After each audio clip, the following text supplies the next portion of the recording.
내가 스스로 말하기를 나는 내 보금자리에서 숨을 거두며 나의 날은 모리알같이 많으리라 하였느니라.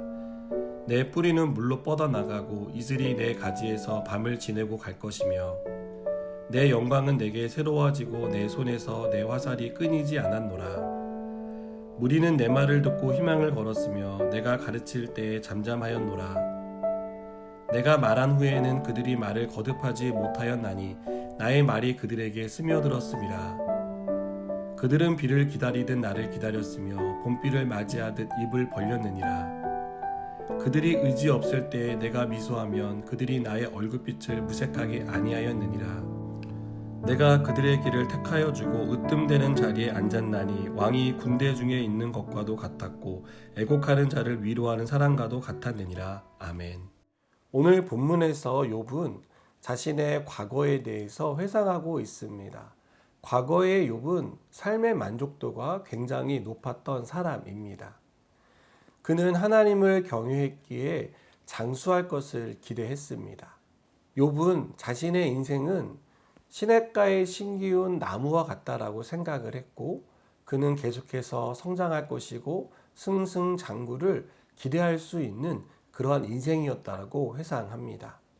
또한 욥은 다른 사람들에게도 감동을 주고 또 그 사람들로부터 깊은 존경심을 받는 그런 위치에 있었습니다. 욥이 사람들에게 위로가 되고 격려가 되는 말을 해주었을 때 그들은 걱정과 근심에서 벗어날 수 있었고 어려움을 이겨낼 수 있었다라고 욥은 회상합니다. 욥의 삶은 모든 면에서 완벽해 보입니다. 그의 삶에는 불만이나 불평이 끼어들 자리가 없어 보입니다. 욥은 미래에 대해 낙관적인 삶을 기대할 수 있을 정도의 풍요로운 삶을 살았다라고 회상합니다. 그러나 욥의 현재는 과거의 영광은 온데간데 없이 사라진 상태입니다. 그래서 욥은 오늘 본문에서 과거형을 써서 자신이 과거에 어떤 삶을 살았고 사람들로부터 어떠한 대우를 받았는지를 설명하고 있는 것을 발견할 수 있습니다. 과거에는 무엇 하나 부족함이 없었고 인격적으로 훌륭한 삶을 살았다라고 그는 자부했습니다. 사람들의 사랑과 존경을 받는 위치에 있었다라고 자신의 삶을 설명합니다. 하지만 현재 욥이 처한 상황은 비참하다 못해 처참한 상황이라고 말할 수 있습니다. 욥은 가족을 잃었습니다. 욥은 재산을 잃었습니다. 건강을 잃었습니다. 또 그를 좋아하는 친구들도 잃었습니다. 욥은 자신을 따르고 존경하던 사람들의 그 존경심마저 잃어버린 그야말로 가진 모든 것을 잃은 그러한 상황이었습니다. 욥은 모든 것을 가진 완벽한 사람으로 살았었지만 지금의 욥의 모습은 모든 것이 없는 그러한 빈궁한 삶의 모습을 우리에게 보여줍니다. 과거에 자신이 어떻게 지냈는지 그의 평범한 삶을 얘기하는 이 장면을 읽다 보면 지금의 모습과 오버랩되어서 더 안타까운 생각을 하게 됩니다. 여러분, 우리도 욥과 같이 과거에 화려했던 한때를 회상하는 그런 시간들이 있었을 것입니다. 그러나 갑자기 찾아온 원하지 않는 그 변화로 인하여서 우리는 그것을 과거에 묻어둔 채 현재는 어렵고 힘든 시간을 보내는 사람들이 있을 것이라 생각됩니다.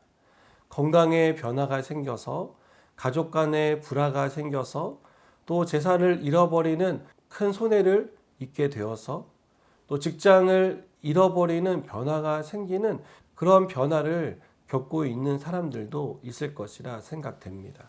이런 변화가 있기 전까지 우리는 자랑할 만한 삶은 아니었어도 큰 불편이 없는 그저 그런 평범한 삶을 살아왔습니다. 그러나 이런 크고 작은 문제들이 우리를 찾아왔고 그것들이 우리의 삶에 큰 변화를 가져오는 그런 일들을 우리는 경험합니다. 그때 우리는 고통을 호소하게 됩니다.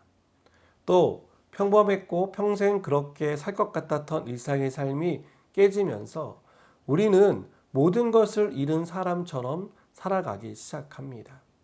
삶의 일부가 사라지고 그 속에서 크고 작은 변화가 일어났지만 우리에게 그 일은 인생에서 가장 큰 사건이고 또 그 사건으로 인하여서 우리의 인생은 송두리째 흔들리는 재앙을 만난 그러한 상태가 되어 버렸습니다. 그리고 이 재앙은 우리를 더 이상 살 수 없는 상태, 더 살고 싶지 않은 그러한 마음의 깊은 침체를 가져다 주었습니다. 욥에게도 분명히 이런 시간이 있었습니다. 그러나 저는 욥기를 살펴보면서 욥은 이런 침체를 겪으면서도 여전히 하나님께 붙어 있다라는 것을 발견합니다. 욥은 하나님이 계시다는 믿음으로 절대로 포기하지 않고 하나님을 의지하며 이 어려운 상황들을 견뎌내고 또 헤쳐나가는 것을 봅니다. 욥은 고난 중에 하나님께 차라리 태어나지 않게 하셨더라며 태어났다면 그 자리에서 죽게 하셨다면 얼마나 좋았을까라고 말을 했지만 이렇게 말하는 것 역시 욥이 하나님을 찾고 있다는 방증이라 생각됩니다.